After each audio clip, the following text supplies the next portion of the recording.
यहाँ आमंत्रित किया।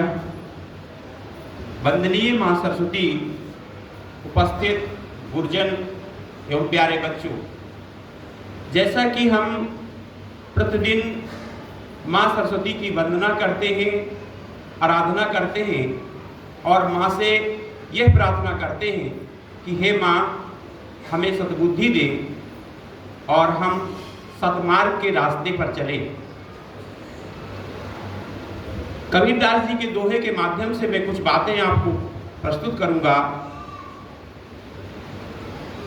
कोयल काको देत है, कोयल काको देत है, कौवा काको ले। कोयल काको देत है, कौवा काको दे, और मीठे वचन सुनाए के बस मन में कर ले। कहने का भाव है कि कौवा भी बोलता है और कोयल भी बोलती है, लेकिन कौवे की आवाज को लोग सुनना पसंद नहीं करते हैं, जबकि कोयल की आवाज यदि कहीं से आती है तो स्वयं सुनते हैं और दूसरे को भी सुनने के लिए अवगत कराते हैं। अर्थात हमारी बोली में मधुरता होनी चाहिए। मधुरता मन को भाती है। और बच्चों, हम यहाँ रोज सीखने आते हैं। सीख तब सकते हैं जब हमारे अंदर उसका भाव हो। जब कोई एक जलता हुआ दिया होता है और जलते हुए दिए से बुझे हुए दिए को जलाना चाहते हैं, अर्थात उसमें प्रकाश लाना चाहते हैं, तो जलते हुए दिए के सामने बुझे हुए दिए को झुकाना पड़ेगा। और जब झुकाएंगे तो वो जलता हुआ दिया उसे भी रोशनी दे देगा। जब हमारे मन में अज्ञानता रहती है तो हमारे अंदर भ्रम रहता है। जैसे अंधेरे कमरे में पड़ी हुई रस्सी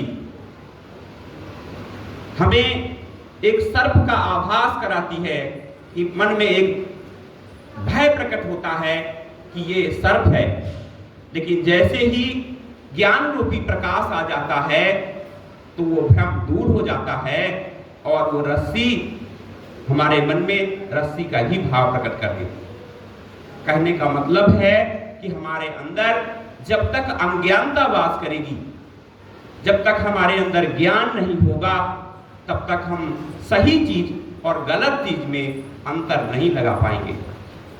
प्यारे बच्चों, हम यहाँ रोज प्रतिदिन विद्यालय अध्ययन करने के लिए आते हैं। हमारा मन, हमारी बुद्धि, सब कुछ जब लगाएंगे आप किसी काम को करने में, तब आपको इस परम ब्रह्म परमात्मा की आपके ऊपर असीम कृपा होगी। हम पढ़ते हैं, मन कहीं और रहता है, बुद्धि कहीं रहती है, मन में बस ऐसे हुआ पढ़ लिया। जब तक आप किसी भी टॉपिक को बार बार रिवीजन नहीं करेंगे, तब तक आपके दिमाग में, ब्रेन में ये चीज नहीं आएगी। ब्रेन का एक भाग होता है सेरिब्रम। सेरिब्रम मस्तिष्क का सबसे बड़ा भाग होता है। वो तब किसी बात को अपने अंदर लेता है जब आप किसी बात को अपना समझते हो, उसे बार बार ध्यान करते हो। इसलिए बच्चों, अभ्यास करना चाहिए। जो स्कूल में पढ़ाया जाए उसे घर में जाकर के रिवीजन करना चाहिए। और ये कृपा कब होगी? जब बार बार आप उसका अभ्यास करेंगे। प्यारे बच्चों, एक अध्ययनरत छात्र इस परम ब्रह्म परमात्मा से प्रार्थना करता है और कहता है, एक गीत के माध्यम से मैं बताऊंगा, आपको सुनाऊंगा।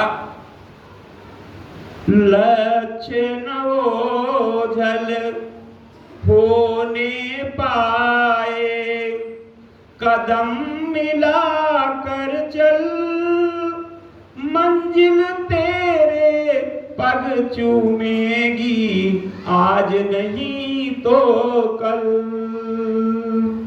छोड़ किनारा कूद पड़ो मझधार, तुम्हारा डेरा बहा के अपना खून पसीना जीना, ला फिर नया सवेरा, ला फिर नया सवेरा।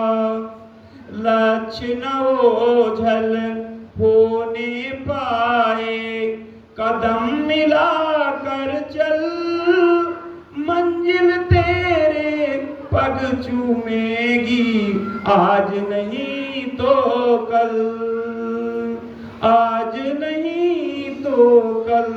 धन्यवाद।